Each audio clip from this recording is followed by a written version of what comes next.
ఓం శ్రీ సూర్యదేవాయ నమః. ఆదివారం నాడు ఈ కథ విన్నవారికి కోటి జన్మల పుణ్యఫలం మరియు సంపూర్ణ ఆరోగ్యం లభిస్తుంది. మరి ఆ కథ ఏమిటో మనం ఈ వీడియోలో తెలుసుకుందాం.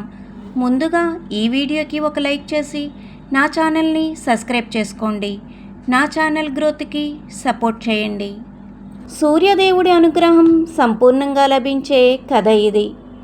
ఆ కథ ఏమిటంటే, ఒకానొక ముసలిది ప్రతిరోజు సూర్యోదయానికి ముందే నిద్రలేచి పొరిగింటి వారి ఆవు దగ్గర పేడను తెచ్చుకొని ఇల్లు వాకిలి అలుక్కొని ముగ్గులేసుకొని సూర్యోదయం కాగానే వంట ఆరంభించి సూర్యదర్శనం కాగానే నైవేద్యం చెల్లించి అనంతరమే తాను ఎంగిలిపడేది.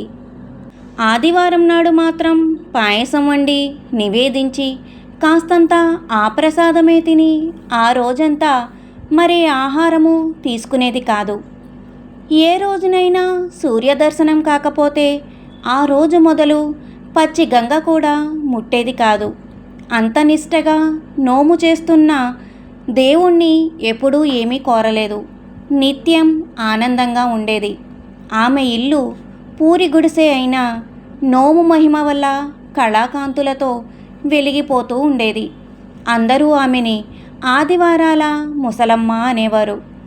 ఇలా ఉండగా ఆ ముసలిదాని ఆనందానికి దాని గుడిసె కళకళలాడడానికి తన ఆవు పేడే కారణమనుకుంది పొరిగింటి ధనవంతురాలు.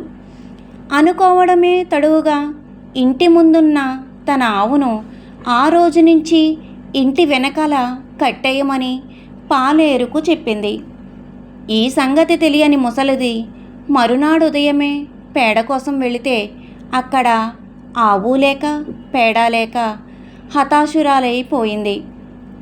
పేడ లేని కారణంగా ఇల్లు నలుక్కోలేదు, ముగ్గులుగా వేయలేదు, వంట చెయ్యలేదు, దిగులుగా ఉండిపోయింది. భగవంతుడు ఆమె కష్టాన్ని కనిపెట్టాడు. తన భక్తురాలు పొరుగింటి ఆవు పేడ కోసం బాధపడడం ఆయనకు నచ్చలేదు. ఆ రోజు చీకటి పడే వేళ ఆయన ఒక ఆవును తోలుకొచ్చి ముసలిదాని ఇంటి గుమ్మంలో కట్టేసి వెళ్ళిపోయాడు. ఇది పొరిగింటావిడ కంటపడింది. వెంటనే ఆమె తన భర్తను పురమాయించి మర్నాడు ఉదయమే ఆ ఆవు పేడను ఇంటికి తిప్పించేసుకుంది.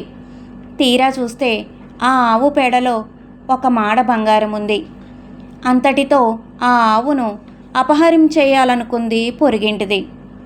ఆ రోజు ఇంటి ముందు ఆవు ఉంది కానీ దాని వెనకాల పేడ లేకపోవడంతో ముసలిది ఉసూరుమంటూ ఆ రోజు కూడా ఇల్లు అలక్కుండా, ముగ్గు పెట్టకుండా, వంట చెయ్యకుండా, ఎంగిలి పడకుండా ఉండిపోయింది.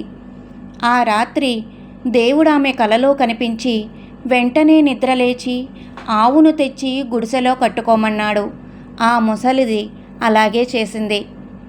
తెలతెలవారుతుండగా బంగారపు పేడ కోసం పరుగు పరుగున వచ్చిన పొరిగింటి వాళ్ళకి ఆవు కనబడలేదు. ఏమైందా అని ఎదురు చూడసాగారు.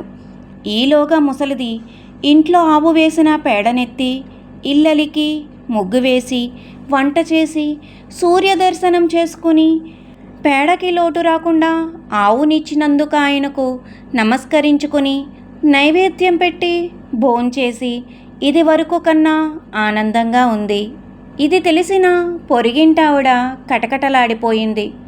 అసూయపరులకేముంటుంది, తమకు లేదనే బాధ కన్నా అవతలి వారికి ఉందనే ఏడుపెక్కువ కదా. ఆ దుగ్ధతోటే ఆమె ఆవు పేడలో బంగారం ఉంటుందని, అలాంటి పేడ వేసే ఆవు రాజు దగ్గరే ఉండాలని మెల్లగా రాజుకు కబురు పంపించింది. ఆవు బంగారం వేయడమేమిటో అర్థం కాక రాజుగారు తన సైన్యాన్ని పంపి ఆ ఆవును బలవంతంగా తెప్పించి పితూరి పంపిన పొరిగింటావిడిని రప్పించి, ఏది ఈ ఆవు చేత పేడ వేయించి అందులో బంగారాన్ని చూపించమన్నాడు. రాజుగారి మాటకు తిరుగుండదు కదా. పొరిగింటిది ఆమె వర్గం వారు కలిసి ఆ ఆవును పేడ వేయమని కోరగా అది పేడ వేయసాగింది. అది అలా వేస్తూనే ఉండిపోయింది. పెరిగిపోతున్న పేడ కళ్ళెన్ని తప్పించుతున్నా కూడా అది ఇంకా అలా వేస్తూనే ఉంది. క్రమంగా రాజభవనాలన్నీ కూడా ఆ ఆవు వేసిన పేడతోటి, పేడ వాసనలతోటి నిండిపోయాయి. అక్కడి వాళ్ళంతా అలసిపోయారు. అప్పుడు ఆకాశవాణి, మహారాజా, ఈ పేడ చాలునా? నీ రాజ్య ప్రజలందరికీ సరిపడా ఇంకా కావాలా అని వినిపించింది. అందరూ భయపడ్డారు. తిరిగి ఆకాశవాణి, రాజా, ఈ ఆవు నా ముసలిదానికి నేనే ఇచ్చాను. నేను సూర్యుడిని. ఆవు కోసం ఆశపడేవాళ్ళని చూశాను గాని ఇలా పేడ కోసం పేరాశపడేవాణ్ణి నిన్నే చూస్తున్నాను.